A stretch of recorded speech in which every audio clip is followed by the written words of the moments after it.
You're my satellite. You're riding with me tonight. Passenger side, lighting the sky. Always the first star that I find. You're my satellite. Hey Bookbellas and fellas, today I'm going to be reviewing An Absolutely Remarkable Thing by Hank Green. Because you know what? It is an absolutely remarkable thing. At the beginning of this book, Hank Green doesn't waste any time at the beginning of this book getting into the story. 23-year-old April is walking home from work one night at 3 o'clock in the morning because she works long hours at a startup company in New York City. She's crossing a traffic intersection. She looks up and she sees this giant metal samurai statue that she ends up naming Carl of New York. She immediately calls her friend Andy and says, "Hey dude, you really need to get over here." He's like, "What are you doing? It is 3 o'clock in the morning." She's like, "You really want to get down here." He himself is a YouTuber and he has his own channel. So when he gets down there, he brings his video equipment to record her in front of Carl of New York. And the next day, he puts it on his channel and it goes viral. Apparently, this Carl, this samurai statue, hasn't just popped up in New York City, it has popped up in 64 other locations. This is just the beginning of April's ascendancy into fame. April is currently living with her college roommate, Maya, who she is having a relationship with. This has lesbian and bisexual representation through our main character, April, and I love that. I love seeing that we have a little bit more of representation. April herself identifies as bisexual. In the process of all this, there is a little bit of panic, but there's a lot of fascination as to what these giant samurai statues are. And so Carl becomes the popular name that all of these statues are named. Some of them are Carl of, etc., etc. Each one is named Carl. And then, of course, like the location that it's actually at. April starts making all of these connections, like with these outside people.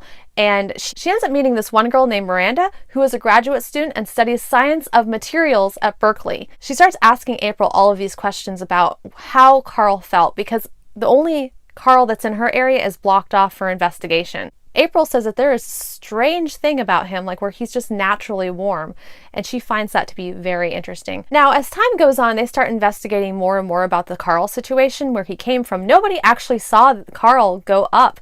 Nobody saw who put him there. Nobody knows anything. All they know is that the video camera that was supposed to be recording where Carl was sitting was momentarily out of service, and in the background, it was playing the song "Don't Stop Me Now." Well, they continuously refer back into the Wikipedia site and realize that there's a ton of typos. Every time April tries to change the typos, it's not working.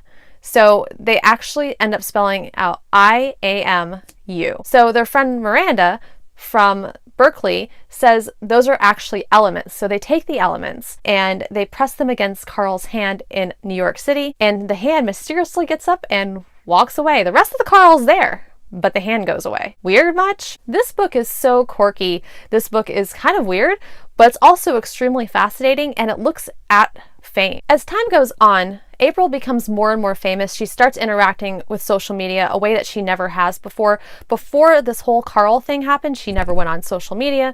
She never did anything having to do with Facebook very much, or Instagram, or Twitter, or YouTube, or anything like that. So this is a totally new thing for her, and she was actually quite cynical about it before she got into it. Now, this is what she's about. This book is deeply insightful. It is very well thought out. It is an amazing book. It is a little strange, and it's definitely not like anything that I've ever read before. I have to honestly say that I have never read a science fiction contemporary. Not only do we have space aliens, but we're also dealing with real life stuff too, like fame and friendships and sexuality and having to put yourself out there. All of these things are things that we deal with on a day-to-day basis. Maybe a little bit less on the fame part, but you know, you get my drift. Now, Goodreads actually has this book classified as a young adult book. I don't think that I necessarily 100% agree with that. I think this is an older young adult book. I don't think somebody who's like 13, 14, like younger crowd should be exposed to some of the things that are in here. There is a ton of cussing.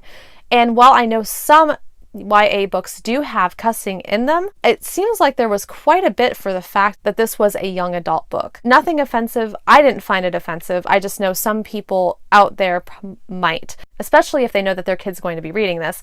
Now, older teenagers, I mean, we all know that they are exposed to the F word a lot. You exposing them to this is probably not going to be that big of a deal. But what I will say is another thing that made me think that this is not quite a young adult book is that there was actually a reference for a turn of phrase about circle jerk, and it is exactly what it sounds like in a sexualized manner, is a circle jerk. And once again, I don't think that made this book a young adult book. Maybe an older teenager young adult book, but I definitely don't think like that, you know, like 13, 14, maybe 15 or 16. Of course, it depends like on the point of view of all of that stuff and how you feel about it. I know like that, you know, some parents like might be bothered by that a little bit. Another thing that I absolutely loved about the main character is that she wasn't perfect. She had flaws. She knew she had flaws. She acknowledged those flaws. She did say that she had a problem with intimacy. After she gets famous, she goes to California. She strikes a deal with an agent. She's on a bunch of talk shows. And then on her flight back, she realizes like that she just has this terrible time with intimacy. She's never had a real relationship. She's never had anybody that she's let close enough to have a real relationship. The closest person that she's had to this is Maya. And upon getting back, she decides to totally push Maya away, thinking that it's the best thing to do because she is just feeling so vulnerable, and she's not good at feeling vulnerable. As much as I didn't like the fact that she did this to Maya, there would have been a lot of other characters that I would have disliked for this big time, because Maya was freaking awesome. Like, she was a good chick. She was really caring. She was there for April every time she needed her. She was supportive. She was an advocate and an adversary for her. And she was always 100% honest. Now, in any other setting, I would have not liked the main character after this. But Hank Green did an amazing job structuring this to where I still really cared about the main character. I really still had feelings for her. I really completely understood and related to the fact that being vulnerable is hard and it's challenging. And sometimes, you know, like you can't get close to people, and sometimes you can't get close to anyone. And so the way he wrote her made her feel human enough that I could forgive her for whatever flaws that she had. Sometimes these characters are so idolized towards the beginning of the book, and we see that they are so completely perfect that anytime they make anything out of the norm that we do not agree with or that we don't like, we're suddenly completely anti that character. And I think what really made this work for her was the fact that we saw that she wasn't perfect, but yet she was still a lovable human being. This talks a lot about fame and the tiers of fame. Hank Green having been a part of the Nerd Fighters and Vlogbrothers, which I'm going to link their page down below, because if you have not watched them, if you have not heard of them, it's between Hank Green and his brother John Green. Because if you have not heard about them, they talk more than, they don't really talk about books at all, even though they are both authors, they're brothers, but their channel is just amazing, and they are such amazing human beings, and they are so caring, and all of that shows through in this book. He really put a piece of himself in this book when he wrote it. This wasn't just a passion project. This was something that was deeply ingrained into everything that he is, every aspect of his life.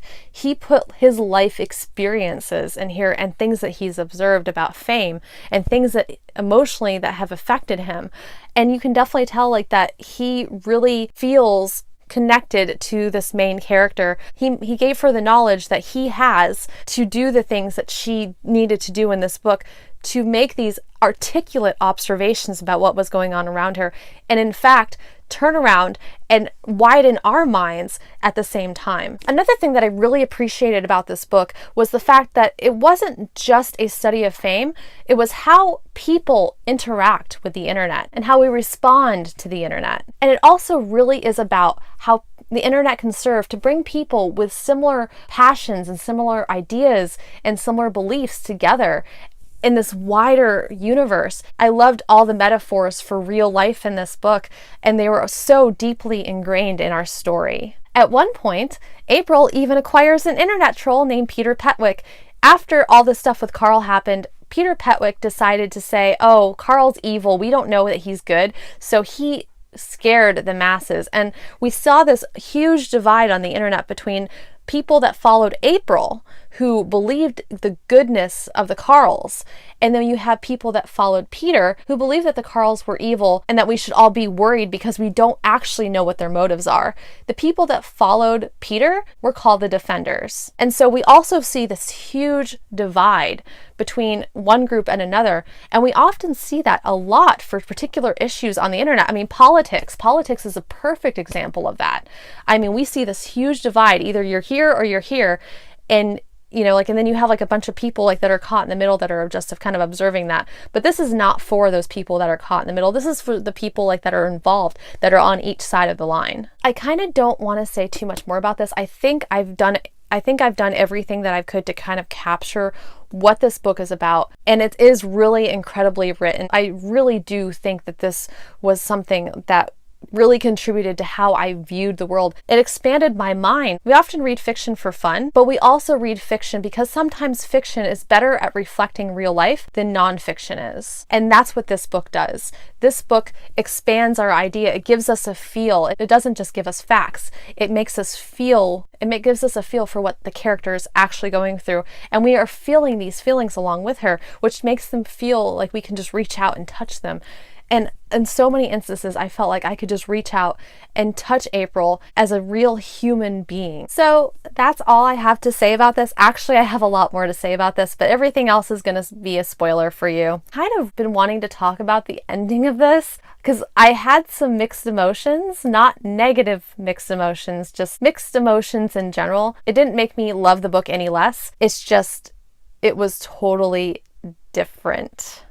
And I did not see the ending coming. It was just so weird, but fantastically weird. And it's an absolutely remarkable thing. All right, guys, thank you so much for joining me. I hope you guys enjoyed this video. If you did, hit the little like, hit subscribe, and hit the little bell icon to get emails every time I post. And you guys, thank you so much for sticking with me, and I hope to see you again very soon.